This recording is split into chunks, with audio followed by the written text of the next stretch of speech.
Уровень подготовки высокий. До этого еще до этого были 3 экзамена у этой группы, вот в частности у этой группы, и они показали достаточно высокие знания.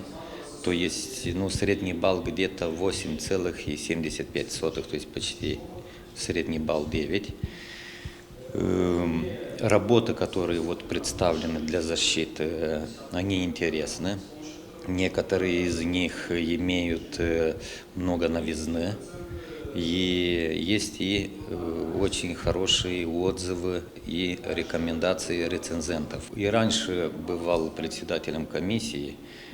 Тогда, насколько я помню, первый раз, когда познакомился с этой кафедрой, здесь, по-моему, был только один доктор наук.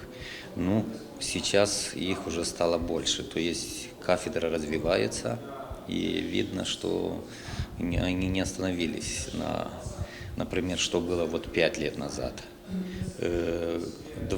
Я точно знаю, что 2 преподавателя защитили свою диссертацию в научном совете, где я являюсь научным секретарем.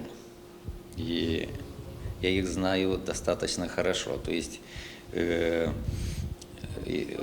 если так вот сказать, я знаком и с научными работами многих преподавателей отсюда, и с их участием на разных международных конференциях, симпозиумах. Они очень активны, то есть всегда, когда есть какое-то научное мероприятие, они приезжают даже в Кишинев, и не только в Кишинев. Кроме этого, они выиграли проекты, разные проекты выигрывают.